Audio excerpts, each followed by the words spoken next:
Hi, I'm Paul Edwards, author of the Mourner's Woods books, and first and foremost, a monster kid. Tonight, I'm reading Famous Monsters of Filmland, issue number 39 from 1966. I thought some of you might enjoy flipping through this vintage monster magazine with me, and together we can see what kinds of monster kid goodness is in here. Famous Monsters of Filmland, issue 39, features the then new movie Frankenstein Conquers the World as its cover piece. And there's art depicting pretty good representation of the Toho Studios version of the Frankenstein monster. So let's dive right into it. You get a nice glossy picture of Atom Age vampire on the inside cover. And let's see what we get here. Son of 1 million BC, the man who killed the fly, Frankenstein conquers the world, of course, the men behind the monsters, mystery photo, the dark intruder, Frankenstein meets the space monster. So there's two different Frankenstein films in here. I'll let you know which one I think is better. What makes a lunatic? That's a Forrest J. Ackerman pun if there ever was one. Mixed Up Monsters and You Asked For It were ongoing articles, and the 13 Faces of Frankenstein. Nice. Okay. All right. Whoa. Okay. So back in the 1940s, there had been an awesome dinosaur movie called 1 Million BC. In the 1960s, this film was remade as 1 Million Years BC, starring Raquel Welch.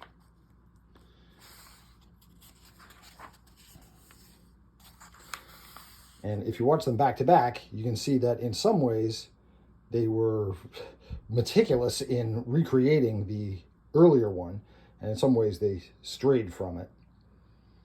Here's the male lead in the 1 Million Years BC, which was the 1960s one.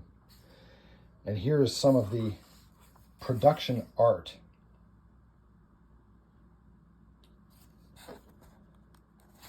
There's a word for this. Old style dinosaur art. I believe it's called paleo art.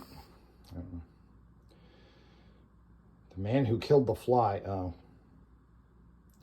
Yes, we were saying goodbye to Herbert Marshall, who was responsible, spoiler alert, for the death of the smaller of the two fly monsters in The Fly.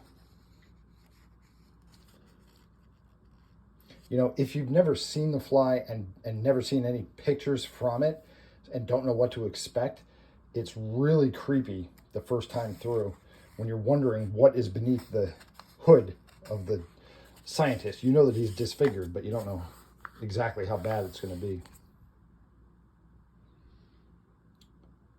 Frankenstein Conquers the World. This was a Japanese Frankenstein movie in which the heart of the Frankenstein monster was confiscated during World War II, was confiscated by the government in Nazi Germany during World War II, and it was taken away from Baron Frankenstein's castle and brought by submarine to Germany's ally, Japan, where it got nuked in the Hiroshima bombing, and years later started to grow and develop into this monstrous boy who kept growing and growing. When he was still boy-sized, he was interacting with the human scientists. I love this picture of Nick Adams about to clobber him. But of course, this is a Japanese monster movie, so the monster has to grow gigantic. And it ends up fighting a dinosaur named Baragon, an underground monster, which appears and terrorizes the countryside just at the same time that the Frankenstein boy grows gigantic and terrorizes the countryside. The fight between these two monsters is pretty good. This never happened, though. Baragon did not breathe lightning. That's a King Ghidorah power. Baragon could breathe a puff of flame, but not lightning. But that's all right, because what we're here for is the fight.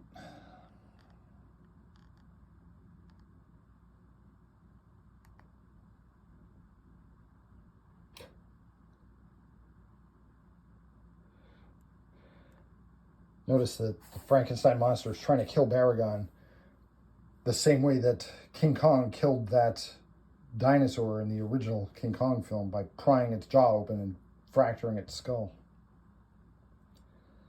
This was a good fight. Went on for quite a while, too. Oh my gosh.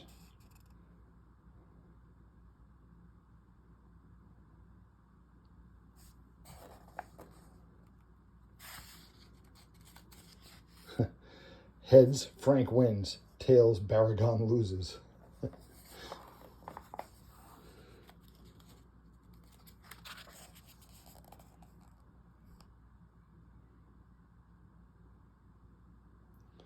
These are publicity images. These weren't actually frames from the film.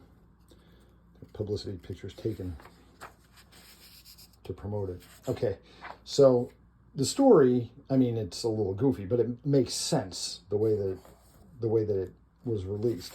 But while they were filming it, one of the executives said, "Hey, I want a giant octopus in this movie." And just out of nowhere, he expected during this climactic fight a giant octopus to come out and fight the Frankenstein monster, which made no sense story-wise. But to keep him happy, they actually did film a scene where the Frankenstein monster fought the giant octopus. And luckily, cooler heads prevailed, and that scene was not included in the final film. Still, it does make you wonder what that would have looked like.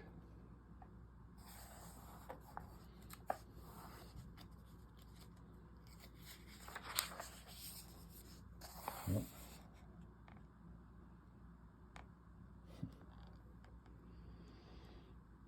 Oh, the men behind the monsters. Oh, Mike Westmore.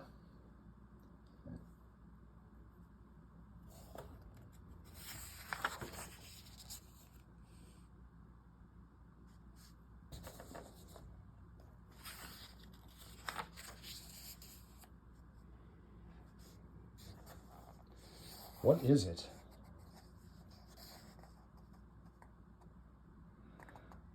That's a good question. Is it Rodan? Is it Batman? Do you know? It reminds me of Destroyer from 1995's Godzilla vs. Destroyer. But considering when this magazine came out, that can't be it. I don't know. You tell me. Oh, wow. That's a Bud Westmore masterpiece.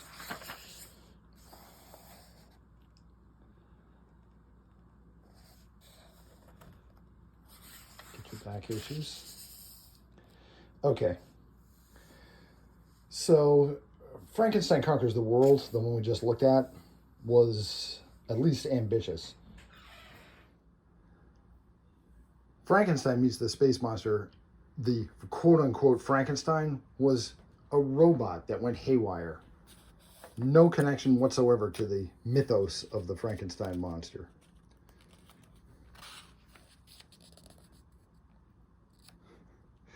If you know this movie, though, every time I see this guy, all I can think of is John Lovitz. All I can think of. If you ever watch this movie again, now that I've said this, you're going to see it too. All I can think of is John Lovitz. He sounds like him, looks like him, has the same facial expressions. This is the space monster that Frankenstein, quote unquote, will end up fighting in the final reel.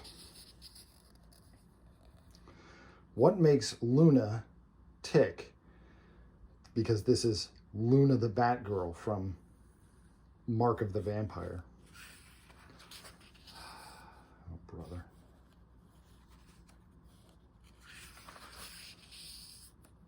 Oh, I like that.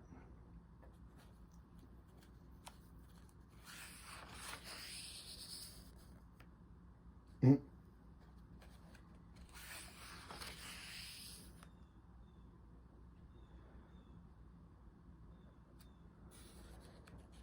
How well do you know your creature titles? Well, The Brain That Wouldn't Die and Invasion of the Saucer Men, so that wasn't too good.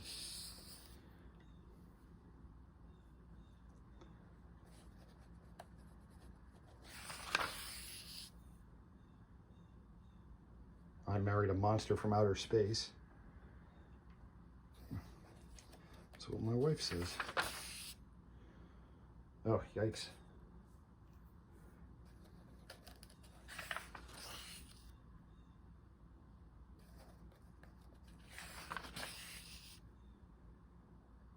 Ooh, Andreas the Werewolf from Mark of the Vampire.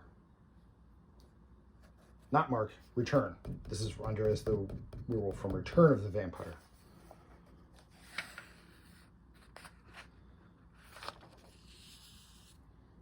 The 13 Faces of Frankenstein. Wow.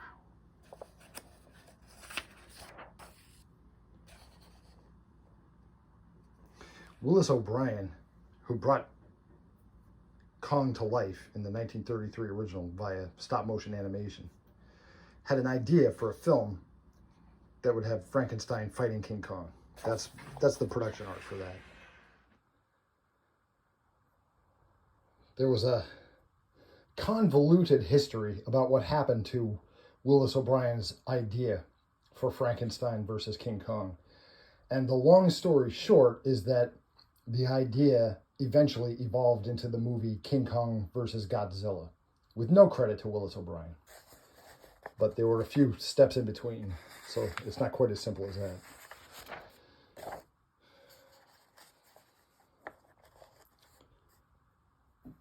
Did you know that Grandpa Al Lewis ran for governor of New York State? And there was a court case about whether he could use the name Grandpa on the ballot. Because if people said, oh, Al Lewis is on the ballot, who the hell is Al Lewis? But if you said Grandpa Al Lewis, a lot of people then would get it. Oh, right. So he went to court to try to be allowed to run as Grandpa Al Lewis, and he lost.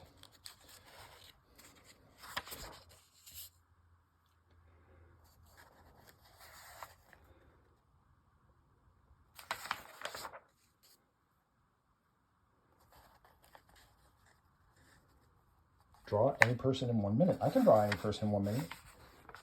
It's not going to be good, but I can do it. It's going to be a scribble.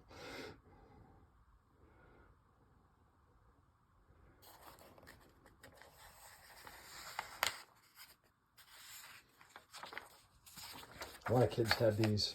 These were popular.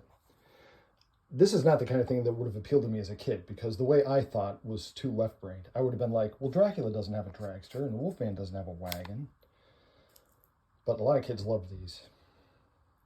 And you didn't have to buy them all. What you did was, let's say you bought the Mummy's Chariot, and the kid next door bought Frankenstein's Flivver, and the kid down the block bought Dracula's dragster. And then together you could have races with them. That was when kids used to go outside and play with each other. I'm dating myself.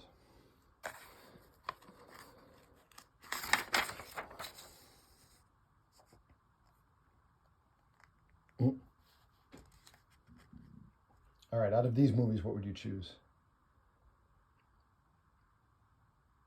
Yeah, the answer is clear. Clearly, Son of Frankenstein.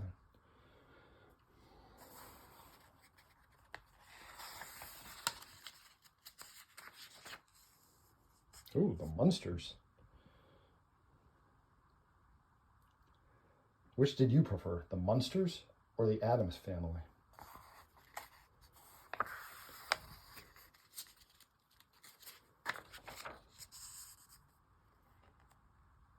Moving face, lifelike super monster masks. Okay, see, I would be much more likely to order a mask here that they showed you a photograph of as opposed to a mask from here that they just drew a picture of what the mask is. I don't trust this at all. I want to see a photograph of what I'm getting.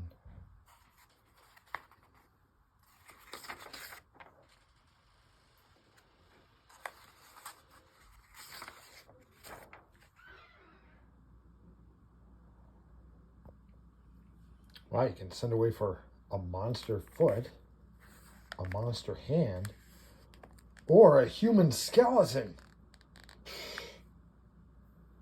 or a 10-foot rubber snake. Wow. Oh man, why not save up and get them all?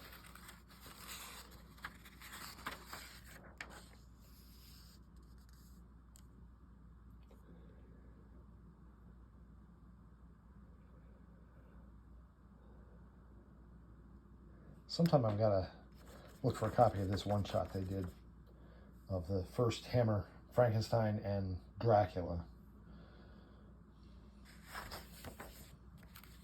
Oh, more masks. Okay, you gotta admit, the creature from the Black Lagoon looks pretty good.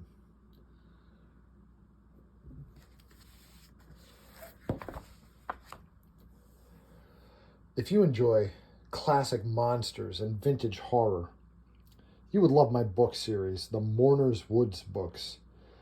I'm self-published on Amazon. I've got a series of stories all set in a haunted forest, Mourner's Woods. And I recapture the feel and the vibe of B-movies of the 20th century, but in a modern setting. My name again is Paul Edwards. My books are the Mourner's Woods books. Thanks for looking through Famous Monsters of Filmland issue number 39 with me. I'll see you in Mourner's Woods.